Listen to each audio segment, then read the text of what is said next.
আসসালামু আলাইকুম রহমতুল্লাহ বরকাতুহ। তো বন্ধুগণ, আশা করি আল্লাহ পাকের রহমতে সকলেই সহি সালামত আছেন। তো কবি গাজী আক্কাস আলী ইউটিউব চ্যানেল 017140885009 এর পক্ষ থেকে আপনাদের সকলের প্রতি রইল একান্ত আন্তরিক শুভেচ্ছা ভালোবাসা। তো বন্ধুগণ, এখন আপনাদের সামনে যে বয়ানটা রাখবার চেষ্টা করব, বয়ানটার নাম হলো বাঙালি জাতির কৃতজ্ঞতাবোধ নাই। কি নাই? বাঙালি জাতির কৃতজ্ঞতাবোধ নাই। কত বড় ডেঞ্জারাস কথা দেখছেন নি? একটা জাতি, তারে বললাম কৃতজ্ঞতাবোধ ছাড়া একটা জাতি, তাহলে কত বড় কথা। কিভাবে নাই দেখিয়ে দিতেছি আমি। দোর্দণ্ড প্রতাপশালী বিশ্বের সেরা মহিলা স্বৈরশাসক শেখ হাসিনা এই দেশের ক্ষমতা ছিল একটানা 15 বছরের বেশি। ড্রাইভাররা যেরকম গাড়ি চালায়, হ্যান্ডেল ধরে রাখে, এদিক ওইদিকে নেয় ইচ্ছা মতো, তো শেখ হাসিনা এই দেশের সব মানুষের ঘাড়ে বৈশা ড্রাইভারি করছে।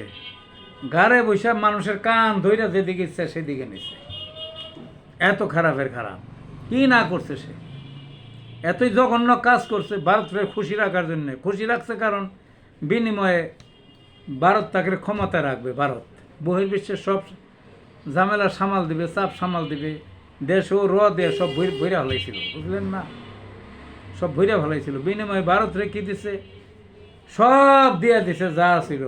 ভারত ইচ্ছা মতো সব নিছে, সব নিছে। ভারতের মেইন ইনকাম ছিল, এই দেশ ছোট হইলে কি হবে, এই দেশের থেকে তার মেইন ইনকাম ছিল। লইটা বইটা নিচ্ছে। আর কি করছে শেখ হাসিনা?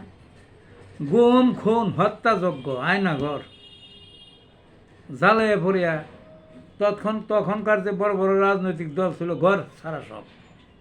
আর কতগুলাকে ওই পাউচাটা গৃহপালিত বানাইয়া ওই বিরোধী দল বানিয়ে গণতন্ত্রের নামে কোনো ভোটও দিতে দেয় নাই, কিছুই দিতে দেয় নাই। কিচ্ছু ছিল না দেশে, শুধু টর্চারিং আর সীমা লঙ্ঘন ছাড়া কিছু ছিল না। তো এখানে আবার আসে আর এক প্রসঙ্গে। দেশে বড় বড় রাজনৈতিক দল অনেক আছে, ছোট ছোট আছে, মোটামুটি 90টার মতো দল। 90টার মতো দল এই 15 বছরে শেখ হাসিনার একটা লুমও হেলাইতে পারে নাই, একটা লুমও ছিঁড়তে পারে নাই, বুঝলেন না? কিচ্ছু পারে নাই, কিচ্ছু পারে নাই। পারবো কেমনে? তারা ঝুঁকি নেয় নাই। দড়ি পাঁচ না সুই পানি সুবিধা ভুগি দূরে দূরে থাকে। কঠোর কোনো আন্দোলনও দেয় নাই তারা। বিপ্লব ঘটাইতে হয় এই সমস্ত ক্ষেত্রে এদের ঘটাইতে। বিপ্লবের রসদ হইল মানব রক্ত, অর্থাৎ রক্ত দিতে হয়, জীবন দিতে হয়। যত বিপ্লব পৃথিবীতে হয়েছে, রুশ বিপ্লব কোন, ফরাসি বিপ্লব কোন, কোরিয়ার বিপ্লব কোন, আফ্রিকার বিভিন্ন দেশে বিপ্লব, সব দেশেই। তারপরে যে ফিলিস্তিনের বিপ্লব করতেছে, সফল হোক না হোক, হাজার হাজার মানুষ অর্ধলক্ষের বেশি রক্ত দিয়ে দিছে। এইরকম কিন্তু আমাদের দেশের যে দলগুলো ছিল না, কেউ রক্ত দেয় নাই, আসল বিপ্লবের কাছেও যায় নাই। তো ছাত্রদের কি মতি গতি হইল? এই ছাত্ররাই গিয়ে আসলো বিপ্লব করার জন্যে, রক্ত দেওয়ার জন্যে। এই দেখলাম এই 71-এর পরে প্রথম এই ঘটনাটা দেখলাম ছাত্রদের মাধ্যমে। চেনা মুখ, এক দফা এক দাবি, ছাত্র তারা। ওই যে সার্জিস, হাসনাত আবদুল্লাহ, নাহিদ, এরকম নামে আছে না? একটা মেয়েও দেখা গেছে। এই 6 জন তাদের ধৈর্য নিছে, তাদের টর্চারিং করছে, তাদের মৃত্যুর ভয় দেখাইছে, মৃত্যুর নির্দেশ, হত্যার নির্দেশ পর্যন্ত দিয়েছিল। তো জনসম্মুখে আনলো, চাপ দিয়া তারা আন্দোলন প্রত্যাহারের এই ঘোষণা দেওয়াইল। তাইলে পুরাপুরি জীবনটা দিতে তারা প্রস্তুত ছিল। এবং তাদের এই যে ত্যাগটা, তাদের ত্যাগে সব ছাত্র, তাদের ওই আহ্বানে সব ছাত্রছাত্রী মাঠে নামছিল। এবং অনেক, অন্তত 1002 ছাত্রছাত্রী প্রাণ দিছে, 1002। তারপরে অর্ধলক্ষর মতো হয়ে গেছে, পঙ্গু হয়ে গেছে, অনেকে অন্ধ হয়ে গেছে। কি কঠিন অবস্থা, এখনও মরতেছে। থাইল্যান্ডে একজন ছাত্র সেই 8-9 মাস আগের আহত একজন মারা গেল, কয়েকদিন আগে লাশ আইল, 2-3 দিন আগে। তাইলে দেখেন, ত্যাগটা কার? ত্যাগটা তো ছাত্রীদের, ছাত্রদের। এবং যত মারা গেছে, যত পঙ্গু হয়েছে, এগুলো তো ছাত্র ছাত্রী সব। এগুলা তুই যে যে তথাকথিত নেতা, এই নেতা টেতা মানে বিরোধী দল টল, তাদের কোনো নেতাও না, তাদের কোনো কেউ না, তো এরা ছাত্ররা। সেই ছাত্ররা বলতেছে যাতে একটা স্ট্যান্ড আসুক। ডক্টর ইউনূস একটা বড় মাপের মানুষ, ভারত হলে দেশটাকে নেওয়ার জন্য এতদিন তো নিয়ে যাইতো, উনি যদি না আসতো এই সামাল তো দিতে পারতো না। ছাত্ররা চাইতেছে উনি একটা পর্যায়ে আনুক, ডক্টর ইউনূস দেশটাকে একটা পর্যায়ে আনুক, অর্থাৎ ভারত একটা খুঁটি, ওই খুঁটির এগেনস্টে একটা শক্ত খুঁটি কারক উনি, তারপরে পরে ইলেকশনটা হবে, বুঝলেন না? কিন্তু না, এই যে যে দলগুলো করলাম ব্যর্থ দল 15 বছরের, খেই গেছে যে আপনার ইয়ের মধ্যে ইলেকশন দিতেই হবে, ডিসেম্বরের মধ্যে, কেউ কেউ বলে ফেব্রুয়ারির মধ্যে দিতেই হবে। আরে বিপ্লব ঘটাইল ছাত্ররা, রক্ত দিল ছাত্ররা, ত্যাগ ছাত্র, আটকাইয়ে থইল সরকারের ছাত্র গো, ছাত্র নেতাদের 6 জনকে আটকাই রাখলো।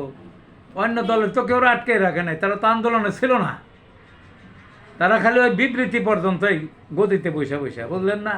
এসিতে বৈশা বিবৃতির নেতা তারা।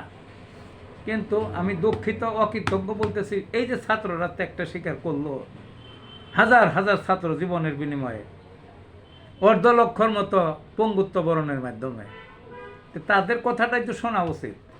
পৃথিবীর সব দেশেই দেখছি, যখন বিপ্লব যে দেশেই ঘটছে, 71 সালে আমাদের দেশেও ঘটছে, যে দলের নেতৃত্বে বা যে যাদের নেতৃত্বে, যে নেতাদের নেতৃত্বে হয়েছে, তাদের জনগণ আবার ভোট দিছে, তা না পারে পরে প্রত্যাখ্যান করছে। তাহলে সেই হিসাবে ছাত্রদেরই অগ্রাধিকার।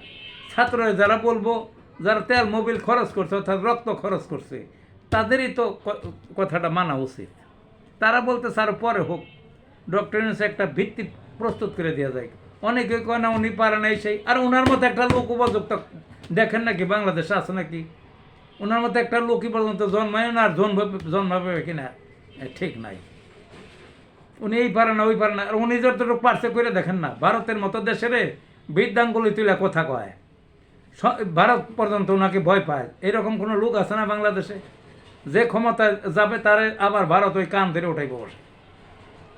ছাত্রদের কথাটা শোনা উচিত ছিল। এখন দেখা যাইতেছে অন্যান্য দলের যত ওই যে ইউটিউবার আছে বা প্রবক্তা আছে, অন্যান্য দলের নেতা, তারা কয় ছাত্রকে পিছনে হানার কেউ নাই, তারাই বলে স্বাধীন করছে, তারাই বলে সব কিছু, তাদের কথা মতো ইলেকশন দেওয়া লাগে, ছাত্ররা বলে কিছু না।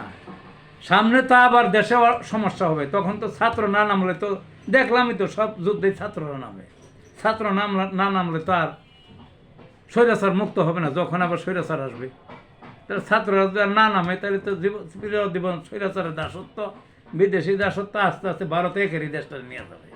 কাজে উচিত ছিল, এই যে মিডিয়াগুলো উচিত ছিল, অন্যান্য দলগুলোরও উচিত ছিল, এই দেশের জনগণেরও উচিত যে যাদের রক্তের বিনিময় হইল তারা কি বলে, তাদের অগ্রাধিকার দেওয়া উচিত ছিল, এবং তারা যখন ইলেকশন চায় তখনই ইলেকশন দেওয়া উচিত ছিল, এবং ওইটাই সবার নির্বিশেষে দল মত পাবলিক সবার মেনে নেওয়া উচিত ছিল। কিন্তু দেখতেছি মিডিয়াগুলি, সাংবাদিকগুলি, বিভিন্ন ইউটিউব কোন, অনলাইনের কোন, সবই যত নেতা ডিসেম্বর দাও, যারা স্বাধীন করলো ছাত্র, তাদের মতামতের দাম রইল কি?